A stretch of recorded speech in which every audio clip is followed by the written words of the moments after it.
할렐루야, 주님의 이름으로 축복합니다. 드디어 2020년이 지나고 새해가 밝았습니다. 2021년 새해인데요. 먼저 새해 복 많이 받으시기를 주님의 이름으로 축복합니다. 우리는 하나님께서 앞만 보고 달리라고 눈을 앞으로 만들어 주셨죠.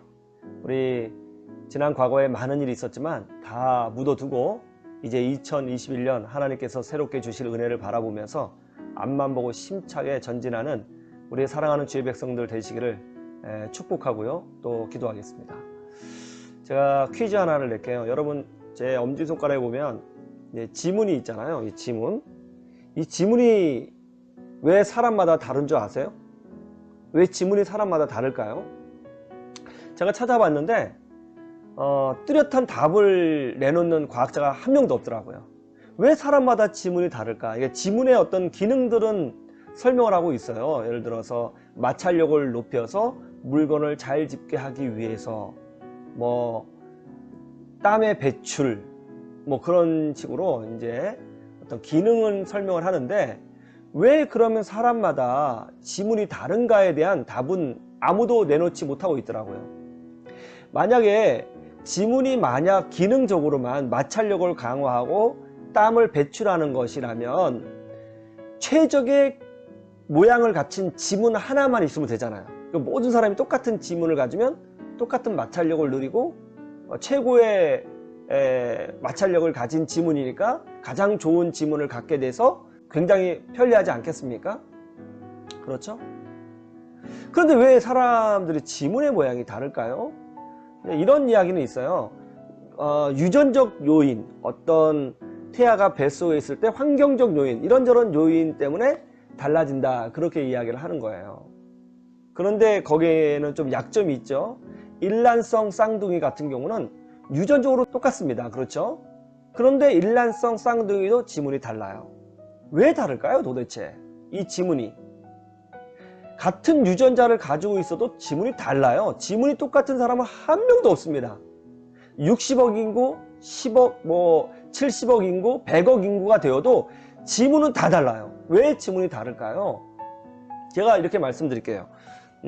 여기 자 보세요. 여기 볼펜이 있습니다. 여기 볼펜이 있죠? 모나미 볼펜, 153 볼펜, 대표적인 볼펜이 있어요. 여기도 똑같은 볼펜이 있습니다. 이 두 개의 볼펜은 똑같아요. 그렇죠? 보세요. 한눈에 봐도 똑같죠? 다른 것이 없습니다. 아주 정확하게 똑같아요. 그죠? 이 볼펜을 우리는 뭐라고 부르냐면 제품이라고 부릅니다. 공장에서 찍어낸 제품, 기계가 찍어낸 제품은 똑같아요. 똑같습니다. 그러니까 기계적인 것은 똑같아요. 그런데 말이죠, 화가가 그림을 그리잖아요. 화가가. 근데 자기가 자기 그림을 똑같이 그려도요, 매번 달라요. 화가가 어떤 사람의 얼굴을 그리잖아요. 어저께 그리고 오늘 그리고 내일 그린단 말이에요. 그러면 그 화가의 기분 상태에 따라서 그 자기가 그린 그림이 달라져요. 자, 화가가 그린 그림을 뭐라고 부르죠? 그거는 제품이 아니라 창작물이라고 부르고 예술이라고 부릅니다. 그러니까 제품은, 기계가 찍어내는 제품은 똑같아요. 기계적인 것은 똑같습니다.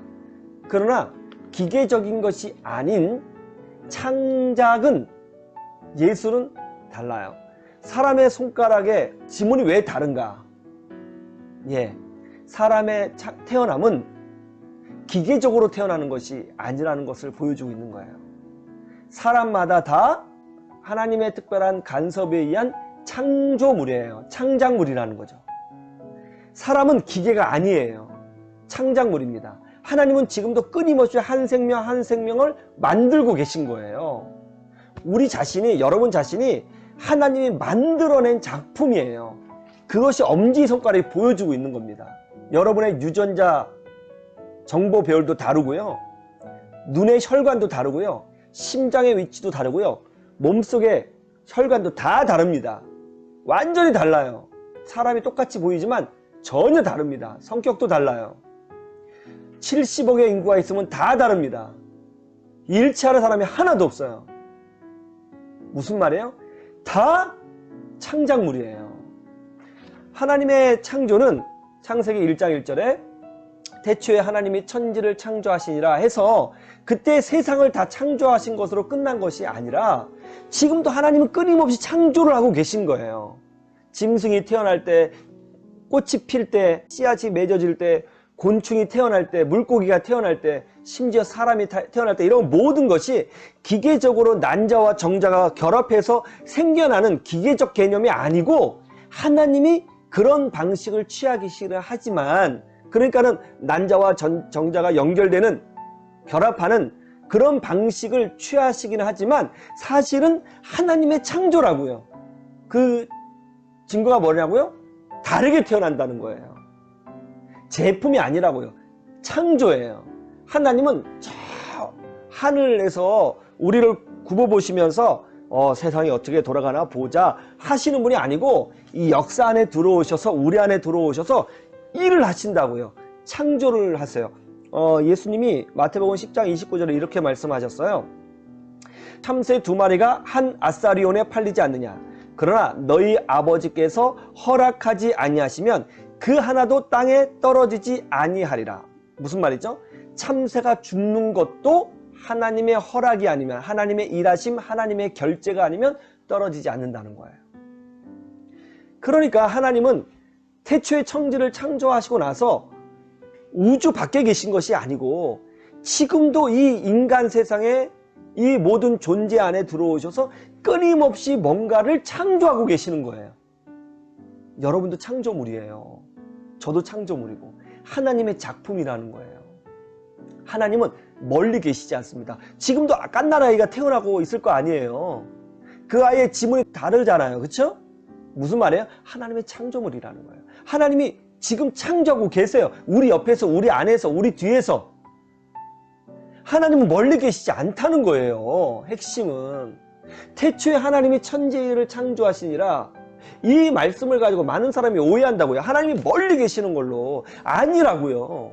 지금 하나님이 일하고 계신다고요. 어디에서? 우리 안에서 말이죠. 물론 우리가 알 수 있는 방식으로 일하세요. 난자와 정자가 결합하게 하시고 꽃도 뭐 나비에 의해서 벌에 의해서 바람에서 암수술 수수들이 서로 교차해서 씨앗이 생기게 하시고 이런 방식들은 있지만 모든 태어나는 것들은 다르단 말이에요. 이 지문처럼 제품이 아니라고요. 기계로 탁탁탁 찍어내지 않는단 말이에요. 창작물이란 말이에요. 달라요. 달라. 무슨 말이냐면 하나님은 우리 안에 우리 옆에 주변에 충만하시고 지금도 뭔가를 창조하고 계시다고요. 멀리 계신 분이 아니에요. 제가 이 말씀을 드리는 이유는 뭐냐면 2020년 코로나 때문에 많이 힘드셨잖아요. 정말 하나님 어디 계시지? 저 멀리 계시는 것 아닌가? 아니라고요. 우리가 인지를 못해서 그렇지 하나님은 지금 여기 내 안에 저기에 이쪽에 충만하시다고요. 일하고 계시다고요. 우리가 영적으로 무디어서 하나님을 발견하지 못하는 거예요. 하나님은 지금도 일하고 계시다고요. 2020년 한 해 우리 안에서 일하고 계시는 그 하나님을 우리 희망을 노래하는 교회 우리 성도들이 경험했으면 좋겠어요. 하나님은 지금도 창조하고 계세요. 아이들에게 생명을 주고 계세요. 새로운 지문을 조각하고 계세요. 하나님이 일하고 계시다고요. 지금도 우리 옆에서 아주 생생하게 일하고 계시는 그 하나님을 2021년도에는 한번 경험해 보자고요. 인간의 뜻대로 세상이 돌아가지는 않을 겁니다. 사람의 계략대로 세상이 만들어지지는 않을 거예요. 하나님은 방관자가 아니시거든요. 하나님을 구하고 찾는 자들을 하나님이 기억하시고 반드시 응답해 주실 것입니다. 2021년 새해 우리 안에서 실제적으로 역사하시는 하나님, 아주 가까이 계시는 그 하나님을 경험하시는 그런 한 해가 되면 좋겠습니다. 자, 2021년도 한 해 힘차게 믿음으로 시작합시다. 할렐루야!